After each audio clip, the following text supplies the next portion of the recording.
Madame, mademoiselle, monsieur, bonsoir. Intégrisme, fondamentalisme, fanatisme. Les mots ne manquent pas.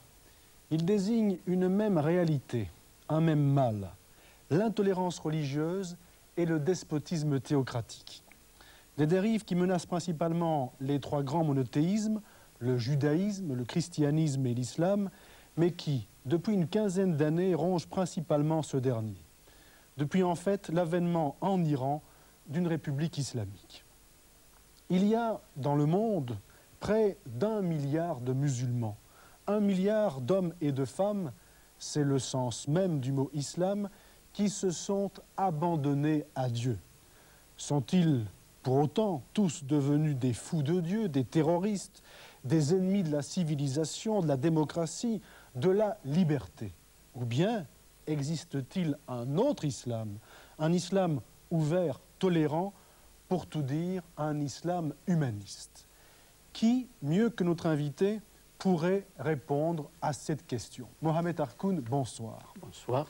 Alors, qui mieux que vous, en effet, pourrait aujourd'hui nous éclairer sur cet islam auquel vous vous êtes consacré tout au long de votre vie, comme musulman tout d'abord, mais aussi comme islamologue, comme en témoignent les titres de vos principaux livres, Essais sur la pensée islamique et pour une critique de la raison islamique, paru chez Maisonneuve et La Rose, ou encore L'islam, morale et politique chez Desclés-de-Brouwer, ou L'islam hier, demain avec Louis Gardet chez Buchet-Chastel, sans oublier ses ouvertures sur l'islam récemment rééditées chez Jacques Granchet.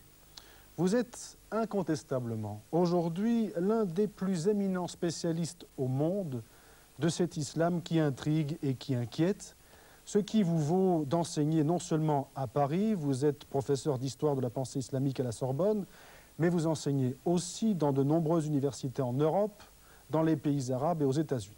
Ce qui fait du français d'origine algérienne que vous êtes un homme synthèse, un homme carrefour. Mohamed Harkoun, il vous revient maintenant de réécrire, à votre manière, le titre de cette émission.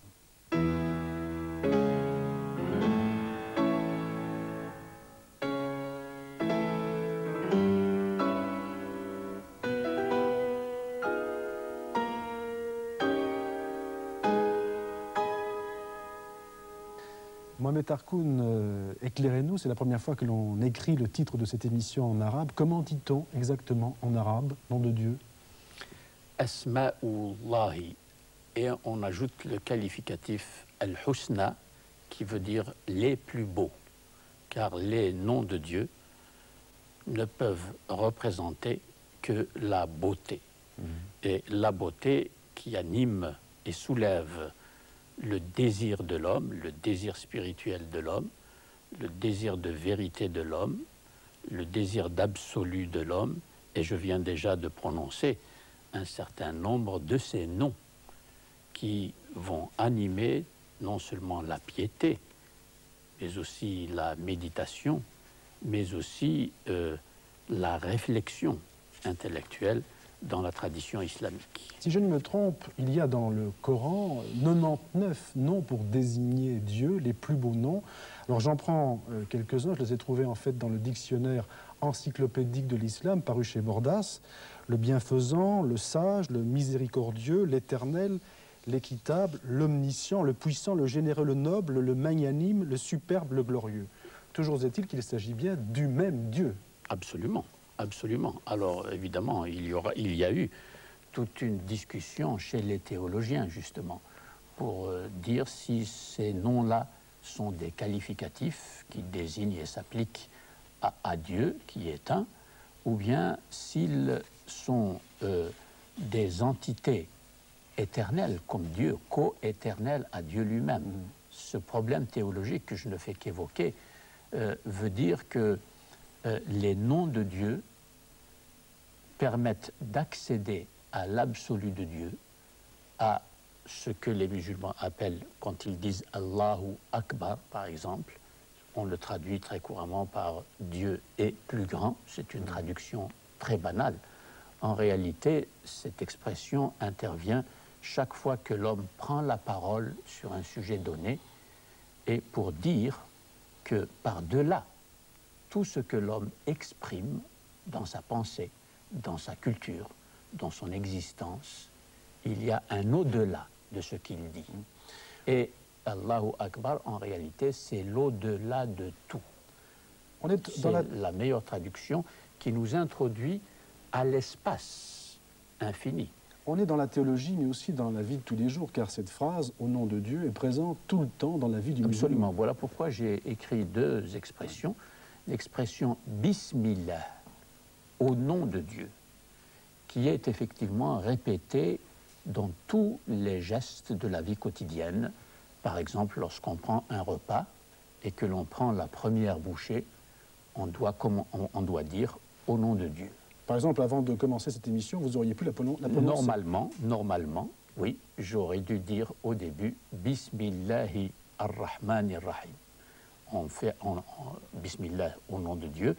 Et la formule complète qui est utilisée en tête de chaque sourate du Coran, c'est Bismillahir Rahmanir Rahim, au nom de Dieu, le clément et le miséricordieux. Ça veut donc dire, si j'ai bien compris... C'est-à-dire avec deux des attributs les plus riches, si vous voulez, pour le croyant, la clémence, la miséricorde, c'est-à-dire ceci appuie sur la condition faible de l'homme, la condition pécheresse, et de l'autre côté, le Dieu qui pardonne, le Dieu qui est ouvert, le Dieu qui vient au secours, le Dieu qui est, si vous voulez, la sollicitude constante, perpétuelle vis-à-vis de l'homme. Ce qui veut dire, si j'ai bien compris, Mohamed Harkoun, que tous les gestes de la vie de tous les jours sont consacrés à Dieu, que Dieu est présent partout, tout le temps. C'est ce qui caractérise effectivement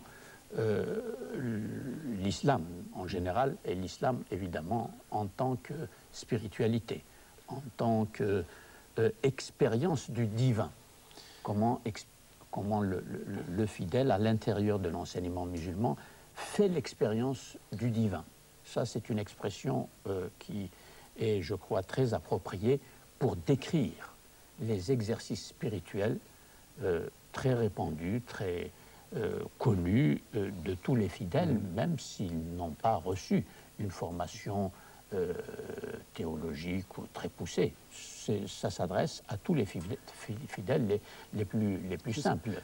Alors, un des préceptes principaux de la religion islamique est celui qui dit « il n'y a de Dieu que Dieu » et Mahomet est son prophète. C'est même un des dogmes fondamentaux de l'islam.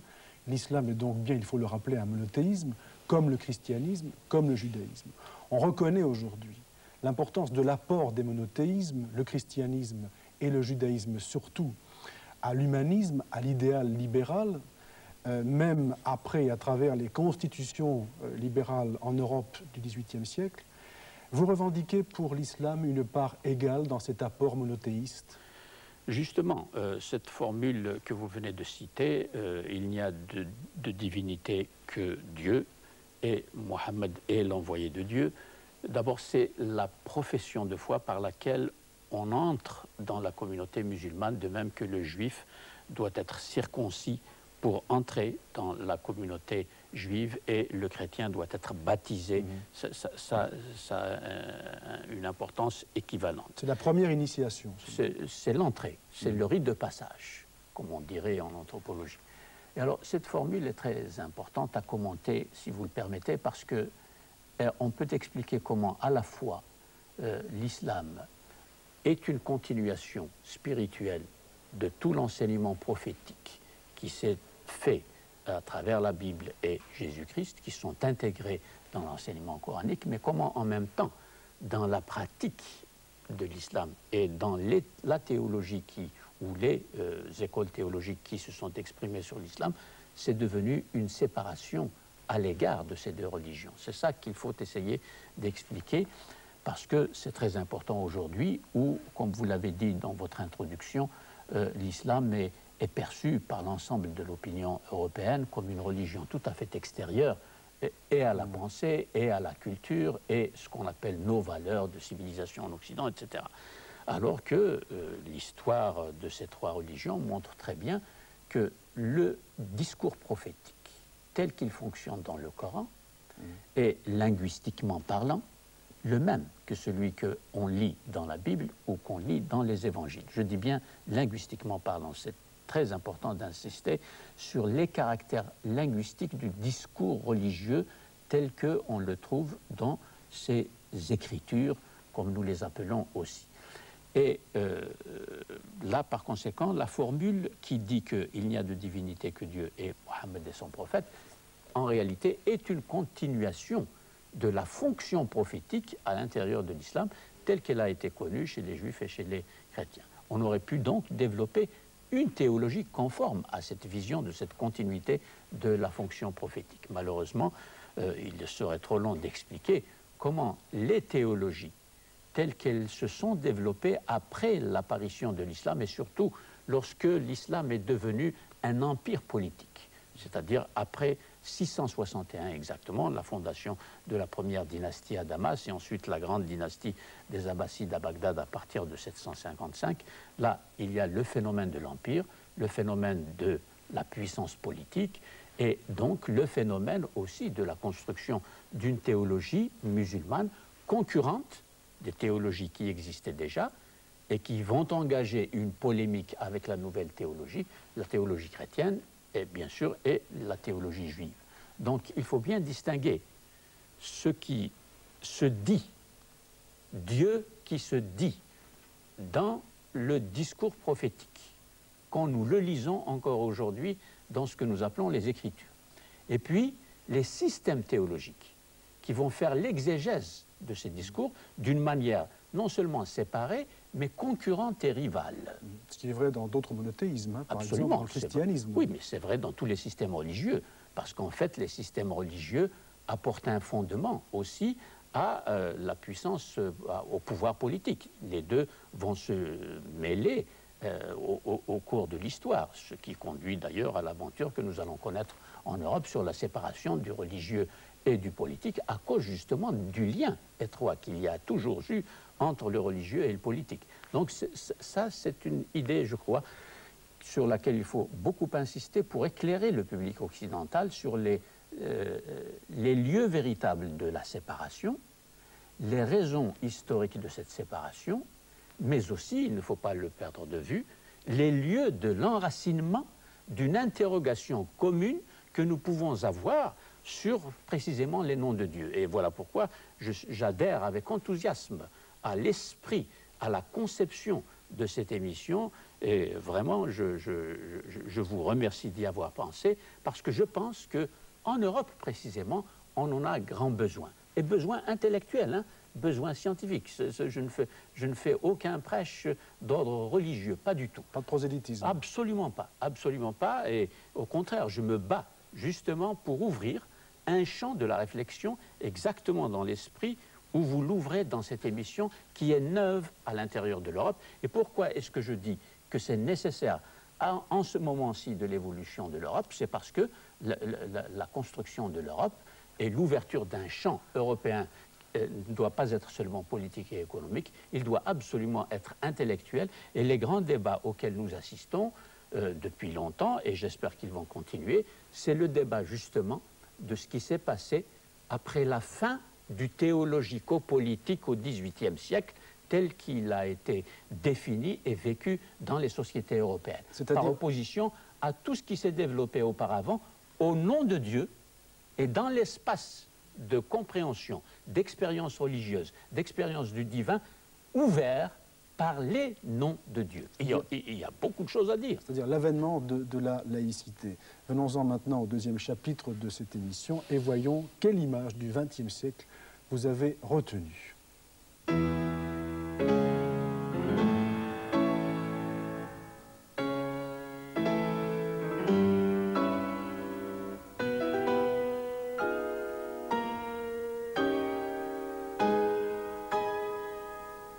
9 mars 1916, 2 diplomates, un Français, Georges Picot, et un Anglais, Mark Sick, concluent un accord secret sur le partage du Moyen-Orient. Ils dessinent eux-mêmes les limites de ces zones d'influence, les unes en rouge pour la Grande-Bretagne, les autres en bleu pour la France. Mohamed Harkoun, pourquoi avoir choisi cette image comme étant la plus importante, selon vous, du XXe siècle? Eh bien, parce qu'elle représente un moment historique très important sur l'histoire des rapports entre l'Europe et ce Moyen-Orient dont nous connaissons combien il pose encore aujourd'hui de problèmes brûlants et non encore résolus. Et ce Moyen-Orient est évidemment lié à l'histoire de ces monothéismes dont nous parlons. Et l'histoire générale des rapports de l'Europe avec ce Moyen-Orient a fait abstraction justement de cette dimension culturelle, religieuse, intellectuelle de ce que représente l'histoire générale de la pensée dans le monde méditerranéen. Et je veux illustrer la coupure introduite dans cette histoire par l'intervention de volontés politiques hégémoniques que l'on peut faire remonter dans l'histoire jusqu'à l'émergence même de l'islam, et ensuite jusqu'aux croisades, et ensuite les luttes entre l'Empire ottoman et les puissances européennes.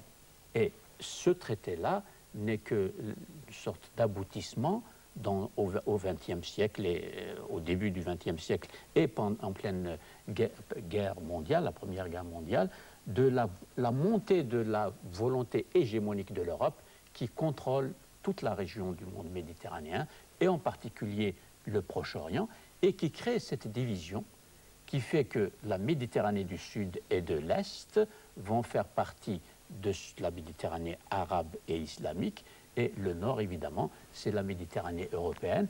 Et cette division, outre les grands problèmes politiques qu'elle a générés, et encore une fois, dont nous souffrons encore, a généré une division culturelle et intellectuelle qui se traduit à l'intérieur de nos universités encore aujourd'hui. En ce sens que, si vous voulez étudier l'histoire des rapports, par exemple, entre l'Empire ottoman et l'Europe, il faut aller étudier la partie turque et la partie arabe de cette histoire chez les spécialistes orientalistes, tandis que l'histoire générale de la Méditerranée européenne se fait dans les départements d'histoire où l'histoire s'enseigne à part entière, mais uniquement pour l'Europe. Et sur le plan de l'histoire des religions monothéistes, des systèmes théologiques dont je parlais tout à l'heure, sur le plan de l'histoire de la philosophie et de la pensée philosophique dans le monde méditerranéen, il y a le même éclatement et la même frontière qui continuent de jouer encore aujourd'hui dans les universités. Autrement dit, les accords Sykes-Picot introduisent non seulement le début d'une frontière politique qui va, encore une fois, nous mettre dans toutes les difficultés où nous sommes, mais elle introduit aussi, ou elle aggrave, une frontière de type intellectuel et de type culturel qui fait qu'aujourd'hui, l'islam est marginalisé, il est posé ailleurs et non pas du tout dans une vision d'ensemble de l'histoire de la pensée dans le monde méditerranéen. Alors, selon vous, il s'agit là d'une violation d'une région hautement symbolique, Exactement. mais d'une violation qui se retourne contre l'Europe elle-même, comme une espèce de boomerang. Exactement, parce que l'Europe s'est mutilée elle-même d'une dimension de la pensée qu'elle a pourtant utilisée avec un grand dynamisme au XIIe et XIIIe siècle. En ce sens que beaucoup d'œuvres philosophiques, scientifiques, etc., qui étaient disponibles en langue arabe, parce que la langue arabe a été la langue de culture, de civilisation, la langue intellectuelle du 7e jusqu'au 13e siècle dans ce monde méditerranéen, et les traductions qui ont été faites en latin ont été utilisées par les penseurs chrétiens d'Europe, à la Sorbonne, à Oxford, à Bologne et dans d'autres universités européennes. Autrement dit, il y a eu un cheminement de la pensée, en partant de la Grèce classique et en passant par Bagdad, en passant par ce Raï, c'est-à-dire l'ancien Téhéran, en passant par le Caire, en passant par Kérouan, en passant par Cordoue, en passant par Fès, etc. Il y a un circuit de la pensée qui est complètement brisé par la volonté et la vision qui se sont imposées en Europe du fait, encore une fois, de cette volonté hégémonique parfaitement symbolisée par les accords secrets Sykes-Picot qui ont partagé les zones d'influence dans le Moyen-Orient entre la France et l'Angleterre. Et à votre avis, cette séparation du Moyen-Orient entre Français et Anglais, entre Européens, c'est le résultat des grandes révolutions européennes? Exactement. Alors on peut refaire justement l'histoire dans ce sens-là pour poser de façon correcte et de façon ouverte cette fameuse question que nous appelons dans le monde francophone de laïcité, cette fameuse élimination du théologico-politique, comme l'appellent les historiens de la philosophie, par rapport à ce qui s'est passé antérieurement. Il est évident qu'aujourd'hui, il y a de très très graves malentendus, et ce sont des malentendus, c'est-à-dire ce ne sont pas des différences réelles au plan de la vie intellectuelle et au plan de la production du sens pour l'existence humaine. Ce qui nous sépare, ce sont des décalages historiques du fait effectivement de l'évolution de ce que Fernand Braudel appelle la civilisation matérielle en Europe à partir du XVIIIe siècle, civilisation matérielle qui a soulevé les sociétés européennes pour leur conférer une puissance hégémonique due à l'évolution des sciences, de la technologie, etc. Mais elle n'est pas due à une intégration de l'histoire, je dirais, des métamorphoses du sens, justement, en partant depuis la période prophétique que je signalais tout à l'heure et en suivant le cheminement à la fois du discours prophétique dans les trois traditions de l'écriture et, bien entendu, ce que nous nommons la pensée grecque et la pensée philosophique qui nous vient des Grecs. Et d'ailleurs, ces deux courants, ces deux axes de la pensée est constitutif de toute la pensée dans nos sociétés à la fois européennes et arabo-islamiques. Ces deux axes-là continuent de nous interroger encore aujourd'hui et nous voyons, comme on dit, ressurgir le religieux, non pas sous la figure, justement, d'une interprétation correcte reposant sur cette histoire remembrée et non pas éclatée, mais le religieux ressurgit sous la figure menaçante de l'idéologie des deux côtés, donc de l'incompréhension des deux côtés. Et c'est là qu'il faut intervenir, et il faut intervenir là où se forgent nos modes de perception, nos modes d'interprétation de ce que nous appelons notre histoire respective, et en particulier des enjeux de sens, avant la fin du théologico-politique et après la fin du théologico-politique. Et à votre avis, ce qui s'est passé là et ce qui s'est passé à Berlin, c'est un peu la même chose? Exactement. Alors, Berlin, je voulais justement utiliser deux symboles en réalité pour parler de ce XXe siècle. Cette carte, on peut remarquer, avoir aussi le partage à Yalta. C'est la même chose. C'est toujours les mêmes qui partagent le monde et qui tracent des frontières et qui créent les problèmes dans lesquels nous nous engouffrons aujourd'hui avec les tragédies qu'on connaît, la Yougoslavie, mais aussi le reste du monde. Alors, Berlin, je voulais dire ceci à propos de Berlin. Berlin est le résultat d'une évolution de la pensée d'Occident, en ce sens que Marx est un produit de la pensée occidentale. Marx a surgi au XIXe siècle de cette civilisation matérielle qui a créé le capitalisme d'un côté et le monde ouvrier de l'autre côté, et qui a créé toutes les exclusions dans les sociétés européennes que nous connaissons. Alors, le mur de Berlin, au moment où il se construit, montre le clivage, là aussi, entre deux mondes au cœur même de l'Europe, du fait d'un certain fonctionnement de la pensée européenne. Et l'éclatement, la chute du mur de Berlin, montre aussi une évolution de cette même pensée, mais cette fois-ci, je pose la question, est-ce que la chute du mur de Berlin va concerner l'ensemble des sociétés dans notre monde pour réfléchir à ce nouvel ordre international dont on avait parlé et qu'on nous a promis, ou est-ce que de nouveau l'Europe va se replier sur elle-même et continuer à produire des événements comme ceux de Sykes-Picot, c'est-à-dire en essayant de perpétuer uniquement ce regard hégémonique sur l'ensemble de l'autre monde. Autrement dit, le mur de Berlin doit être vu, là aussi, comme un symbole qui ouvre une autre page d'histoire qui devrait être entièrement différente de celle que nous avons vécue depuis le XIXe siècle en particulier, et en relation avec le thème de notre conversation.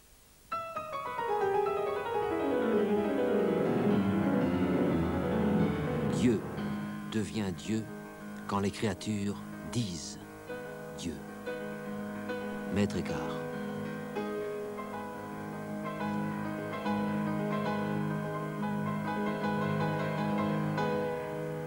Alors là, Mohamed Harkoun, vous m'étonnez. Moi, je m'attendais à ce que vous choisissiez un grand penseur arabe, musulman. Alors, vous avez choisi un grand mystique, certes, mais un grand mystique allemand des XIIe et XIIIe siècles. Exactement. Et je l'ai fait, bien sûr, à dessein. Premièrement, pour montrer que la pensée islamique va toujours aux autres aussi. Elle s'intéresse aux autres expressions de la culture et bien sûr du divin. La pensée islamique classique s'est laissée travailler par un grand nombre de courants, autres que le courant venant du Coran lui-même. Autrement dit, je tiens à rétablir ce pluralisme de la pensée islamique, pluralisme qui a permis à cette pensée de produire un authentique humanisme centré à la fois sur l'homme, bien sûr, et sur l'homme en tant qu'il est lié au divin, à Dieu, par le biais de la révélation. Ça, c'est une chose extrêmement importante aujourd'hui, où l'islam a tendance, pour des raisons d'autodéfense ou d'autoprotection, à cause de toutes les dominations qu'il a connues depuis pratiquement le XVIIIe siècle. Eh bien, c'est pour rétablir, dans le contexte actuel, des rencontres et d'une histoire, je l'espère, plus solidaire entre l'Europe et le monde musulman, ce terrain commun où des hommes, des femmes se sont exprimés au sujet du divin, comme le fait Maître Eckhart, et j'aurais pu citer de nombreux penseurs musulmans, entre autres ce grand mystique, aussi important que Maître Eckhart, qui est Al-Hallaj, qui a laissé sa vie. Il a été exécuté dans un procès retentissant au début du Xe siècle à Bagdad, parce qu'il a développé et exprimé cette expérience du divin en insistant justement sur le parcours intérieur du mystique qui s'exprime dans la langue. Il a été à la fois un grand mystique et un grand poète, et il a fini par dire une phrase pour laquelle il s'est fait condamner par les théologiens juristes, « Ana al-haq » je suis, on peut traduire le réel vrai, parce que le mot « haq » est un mot coranique extrêmement difficile à traduire et qui connote ce qu'aujourd'hui nous nommons la vérité, ce que nous nommons le droit, ce que nous nommons le réel, mais un réel soumis constamment au contrôle de la connaissance, au contrôle de la raison. Et c'est pour cela que j'ai pris cette phrase, parce que aussi à l'intérieur de l'islam, il y a tout un courant de théologie qu'on appelle les mu'tazilites, qui insiste sur l'importance du langage. Que nous dit Maître Eckhart? Que Dieu devient Dieu quand les créatures, c'est-à-dire les hommes, disent Dieu. Le verbe dire. Dire Dieu, c'est mettre en langage Dieu. Autrement dit, il y a là un problème à la fois théologique et philosophique de la plus extrême importance, qui est posé de la même façon chez les juifs, chez les chrétiens et chez les musulmans. Voilà un terrain commun, qui est le terrain, encore une fois, intellectuel, qui nous renvoie à l'importance du langage comme espace de construction du sens, de ce qui fait sens. C'est lorsque je dis Dieu que je propose du sens à partir de la perception et de l'expérimentation que je peux avoir de Dieu, et cette expérimentation, cette perception ne peut avoir lieu que par ma lecture du discours prophétique lui-même. Donc nous sommes toujours dans le langage. Alors Mohamed Harkoun nous avait souhaité mettre en parallèle cette phrase de Maître Eckhart et un verset du Coran. Il s'agit du verset 35 de la sourate 24, dont nous allons, si vous le voulez bien, confier la lecture à notre ami Roland Langevin. Dieu est la lumière des cieux et de la terre. Sa lumière est comparable à une niche où se trouve une lampe. La lampe est dans un verre. Le verre est semblable à une étoile brillante. Cette lampe est allumée à un arbre béni, l'olivier, qui ne provient ni de l'Orient ni de l'Occident, et dont l'huile est près d'éclairer sans que le feu la touche. Lumière sur lumière, Dieu guide vers sa lumière qui il veut. Dieu propose aux hommes des paraboles. Dieu connaît toutes choses. Voilà, alors quelle ressemblance, quel point commun, Mohamed Harkoun, selon vous, entre ce verset du Coran et la phrase de Maître Écart?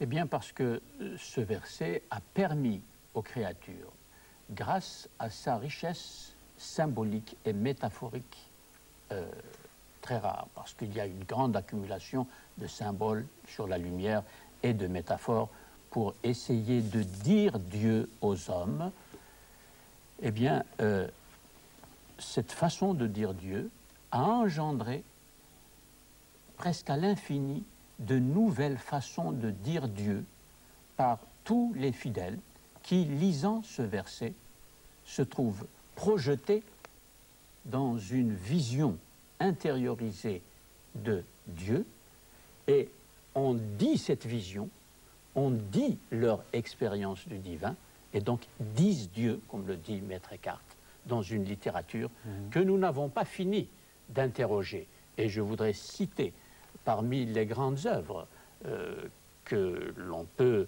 étudier aujourd'hui et qui nous interrogent non pas seulement pour des raisons religieuses, mais par exemple pour connaître le travail de l'imagination humaine, de l'imagination créatrice à partir de ces textes qui disent Dieu. L'œuvre du grand mystique musulman d'Espagne, Ibn Arabi, qui a vécu, il a été contemporain, mais il est un peu plus jeune du fameux Averroès, et qui nous a laissé une œuvre tout à fait exceptionnelle, monumentale, d'une richesse considérable, qui n'est pas encore interrogée et qui nous montre ce qu'est le dire Dieu, ce qu'engendre des textes comme celui-ci, qui, encore une fois, est un texte qui agit à la fois par l'esthétique de l'expression, par la substance du contenu de ce verset et par les expériences qu'il sollicite de la part des auditeurs. Ce que vous appelez notamment la métaphore de l'olivier, qui n'est ni d'Orient, il y a par ni exemple d'Occident. dans ce verset cette métaphore magnifique que je cite toujours d'un olivier qui n'est ni d'Orient ni d'Occident, dit déjà le Coran,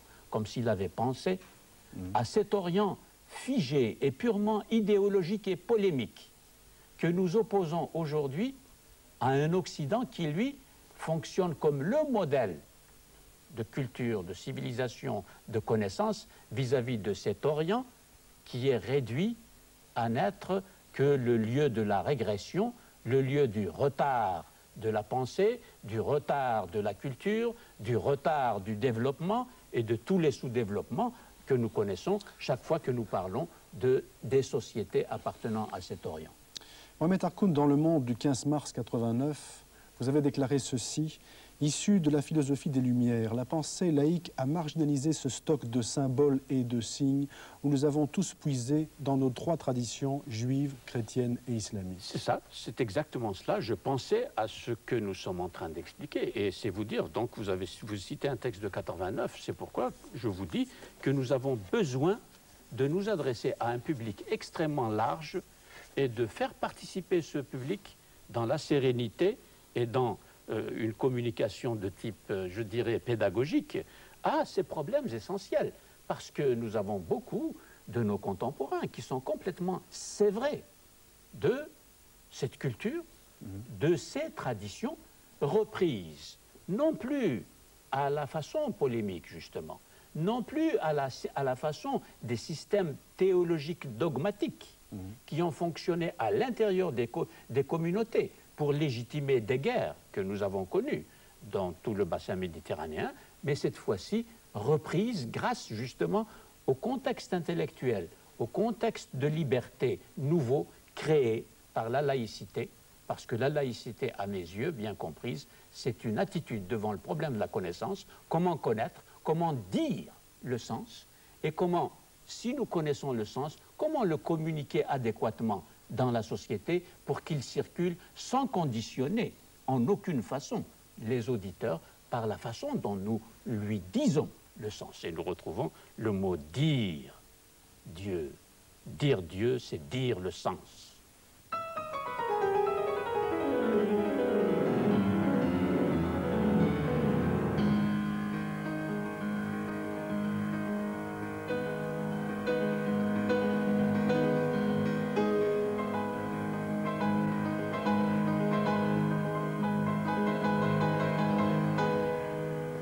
Le symbole, vous l'avez amené vous-même, Mohamed Tarkoun. Il vient de loin, dirais-je, il revient de loin. Oui. Sanctuaire bouddhiste, construit vers l'an 800 de notre ère sur l'île de Java. Le temple de Borobudur a été redécouvert au début du XIXe siècle. Il a été restauré grâce aux efforts conjugués de l'UNESCO et du gouvernement indonésien. Une restauration qui a pris près de 15 ans. Et en 83, cette merveille était proclamée patrimoine de l'humanité. Alors c'est un lieu de prière, un lieu de pèlerinage, un pèlerinage que vous avez personnellement effectué. Exactement, et effectivement, je suis très heureux d'introduire ceci dans notre conversation. Parce que l'Indonésie, comme nous le savons, est un pays musulman. Il y a plus de 180 millions d'habitants en Indonésie. Et l'Indonésie à elle seule totalise autant de musulmans qu'il y a dans tout le monde arabe.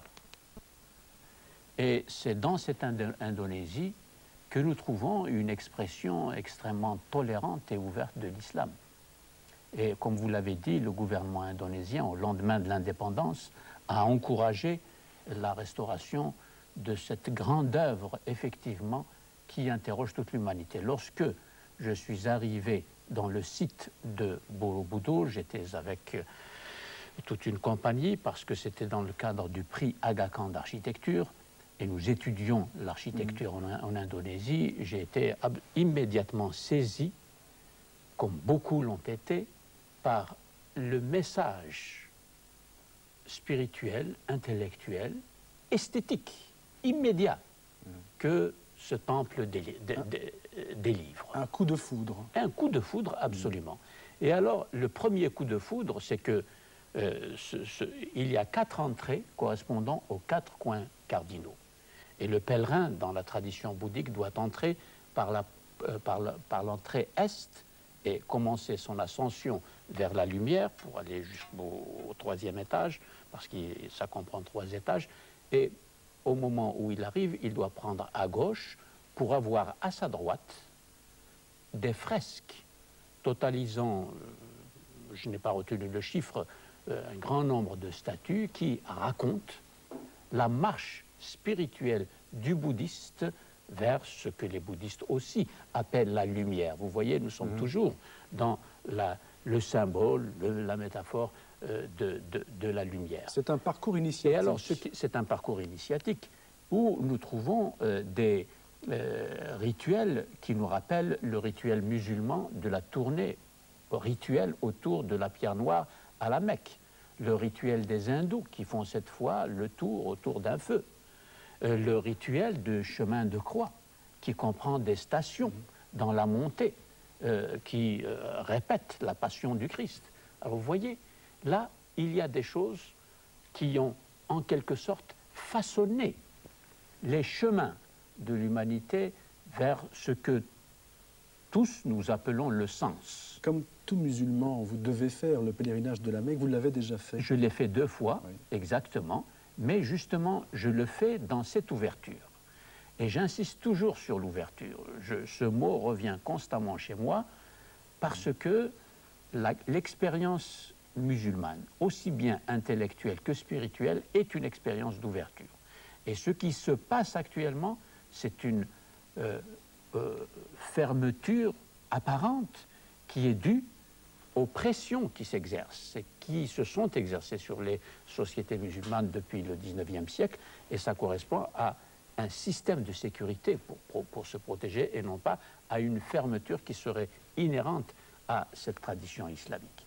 Et encore une fois, dans un pays comme l'Indonésie, les contacts entre les différentes religions se passent beaucoup mieux que ce qui se passe dans nos contextes à nous de religion monothéiste, parce que chez nous, nous avons développé des systèmes d'exclusion parce que nous avons vécu trop les uns avec les autres en nous disputant justement le même patrimoine religieux et symbolique. Pour revenir à ce que vous disiez dans le chapitre précédent, Mohamed Tarkoun, ce sanctuaire de Borobudur, c'est une autre manière de dire Dieu. Exactement. C'est une autre manière de dire Dieu, et justement, une raison pour laquelle je une autre raison, il y en a beaucoup d'autres, pour laquelle je l'ai choisi, c'est pour ouvrir un nouvel espace d'intelligibilité du phénomène religieux.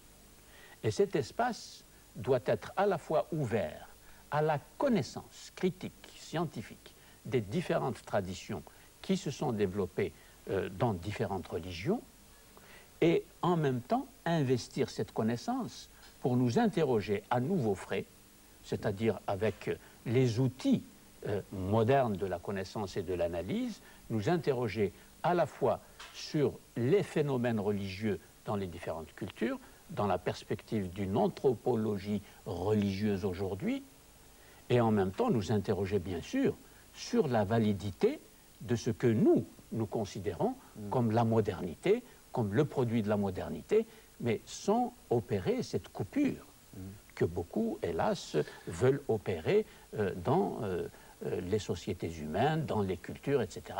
Ceci ne correspond absolument pas au message d'humanisme. Voilà encore un mot qui est extrêmement important dans toutes les traditions.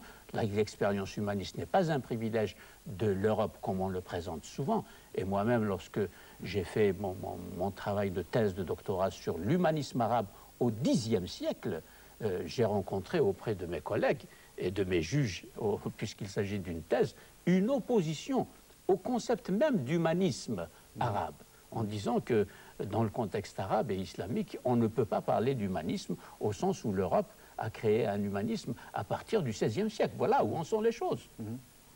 Et il y a encore des opposants qui discutent là-dessus, parce que, justement, on n'a pas cette ouverture aux expériences développées dans différentes cultures, et je ne peux pas concevoir que une religion qui a produit une œuvre comme Borobudur et beaucoup d'autres œuvres, n'est-ce pas, puisse être exclue de ce que l'on peut appeler une expérience humaniste. Bien sûr, elle s'est exprimée différemment, avec d'autres modalités, mais le projet et la lutte pour le sens est exactement le même. Pour vous, la même.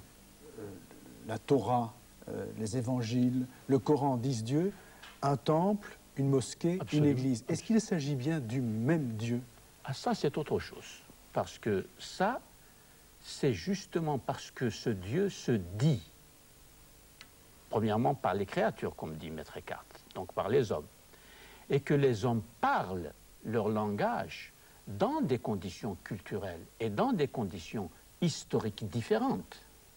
Donc nous avons un codage différent, codage sémantique, codage sémiotique, codage sémiologique, différent de Dieu, de ce Dieu que nous pouvons encore une fois nommer l'absolu, nous pouvons nommer la transcendance, mais pour moi, je préfère dire le sens. Et le problème qui se pose à nous aujourd'hui, c'est le comment de l'engendrement du sens par les hommes en société et dans l'histoire, hommes qui doivent toujours passer par la médiation du langage. Dire, c'est utiliser le langage, c'est être dans le langage, hérité d'un langage qui a déjà été utilisé, et donc ça pose aujourd'hui tous les problèmes justement de cette médiation nécessaire du langage, alors que pendant des siècles, nous avons considéré que le sens était délivré d'en haut par Dieu, et que nous le recevions de lui à travers des voies autorisées, et que nous devions uniquement apprendre ce qui nous est ainsi révélé, et conformer notre pensée, conformer nos actions à ce que nous pouvons comprendre de ce sens qui est descendu. Alors vous voyez, c'est une révision radicale et fondamentale de la question du sens de l'existence humaine.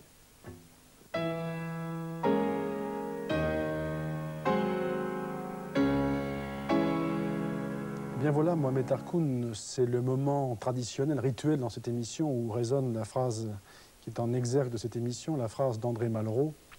Je pense que la tâche du prochain siècle, en face de la plus terrible menace qu'ait connue l'humanité, va être d'y réintégrer les dieux. Quel est votre avis à ce sujet?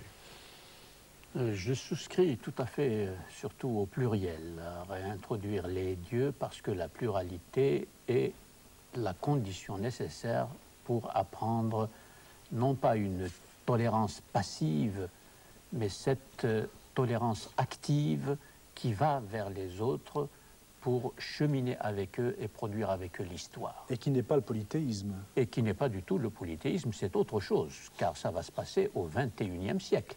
Au XXIe siècle, nous ne pouvons pas renier les expériences développées justement par l'humanité et qui sont si riches et qui nous enthousiasment, comme j'en ai donné des exemples, et qui nous permettent de mieux comprendre ce qui s'est passé, parce que c'est la première fois que nous pouvons accéder à une connaissance des autres cultures sans préjugés. D'ailleurs, nous n'y sommes pas encore entrés.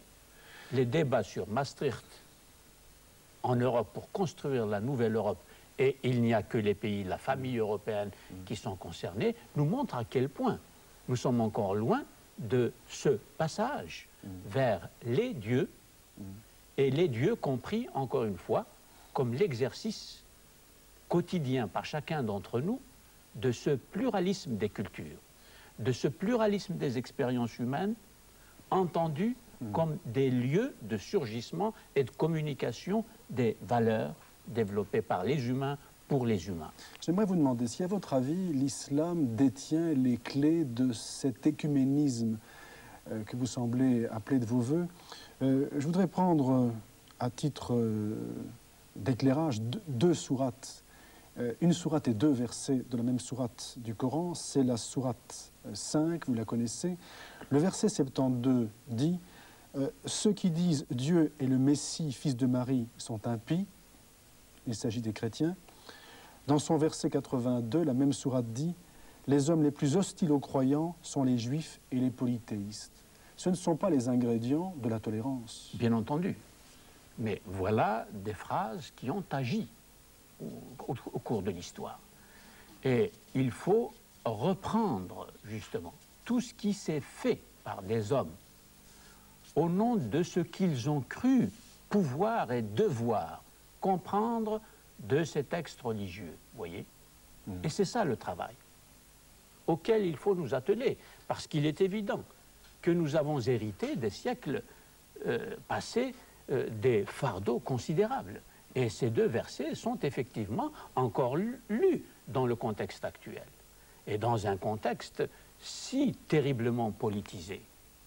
Et donc, ils peuvent effectivement encore aujourd'hui nourrir des attitudes de refus, d'exclusion, d'intolérance, etc. Alors que ces textes-là, je n'ai pas le temps de montrer comment on pourrait les lire aujourd'hui en fonction de tout ce que j'ai montré et j'ai essayé de montrer rapidement. C'est ça le travail du XXe siècle qui tiendra compte, je l'espère, de, encore une fois, tout ce que nous avons fait et aussi ce qui s'est passé en Europe. Car historiquement, il s'est passé des choses en Europe qu'il faut elles-mêmes réutiliser, reprendre dans cette ouverture générale à d'autres cultures. Et c'est là, à mes yeux, la responsabilité historique de la nouvelle Europe, de l'espace européen qui est en train de se construire péniblement, mais qui, j'espère, finira bien par se construire, mais tel que les peuples qui regardent vers l'Europe l'espèrent. Attention, ça c'est un grand moment et c'est une grande question. En octobre de l'an dernier, en conclusion de votre intervention à Bruxelles lors du colloque Europe, Terre d'Humanisme, vous avez dit, une profession de foi, « La question de l'humanisme a été au cœur de ma propre vie ». Alors, la voie entre intégrisme d'un côté et laïcisme de l'autre est étroite? Elle est très étroite, elle est très difficile, elle est rendue encore plus difficile par les atrophies et par les inconséquences et par la non-culture de la pensée politique telle que malheureusement elle s'exerce dans un grand nombre de cas aujourd'hui.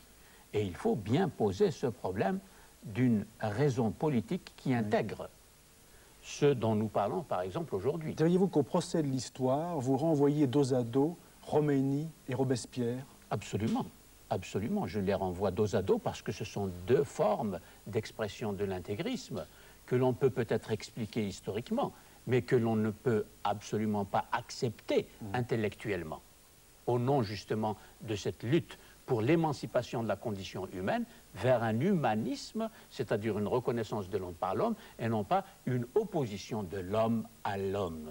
C'est cela notre tâche qui, comme on le dit, comme le disent un certain nombre de philosophes, est une tâche infinie. Et c'est ce qui va caractériser le XXe siècle, parce que c'est une longue route à parcourir, parce qu'il y a tellement de siècles à prendre en charge et tellement de lourdeurs à soulever que, malheureusement, ça va requérir un grand nombre d'énergie et de travail. Mohamed Harkoun, je pensais naïvement que l'étymologie du mot musulman impliquait la soumission. Vous êtes tout sauf un homme soumis. Exactement, mais parce que le mot islam est mal traduit. Ça n'est pas la soumission, ça n'est pas l'abandon, parce que les mots français abandon et soumission, justement, ne tiennent pas compte de la dynamique spirituelle qui parcourt la totalité du discours coranique.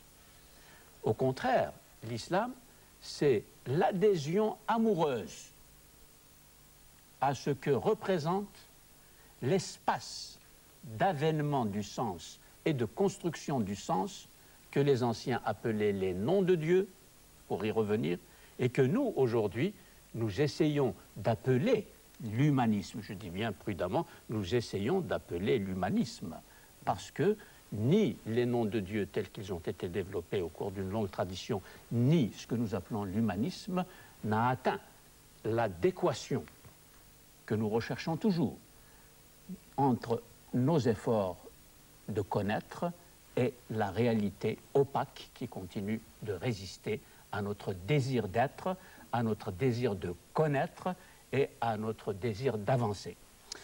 Mohamed Harkoun, merci. Grâce à vous, ceux qui nous ont regardés ce soir auront sans doute appris beaucoup à travers vous sur l'islam, au-delà des images réductrices et des préjugés. Je renvoie à ceux que cela intéresse à votre livre réédité récemment chez Jacques Granchet, Ouverture sur l'islam. Ils y trouveront d'autres réponses à leurs questions, des questions auxquelles nous n'avions ni la prétention, ni le temps ce soir de répondre une fois pour toutes. Bonne lecture si tel est votre cas. À bientôt pour un autre nom de Dieu. Au revoir.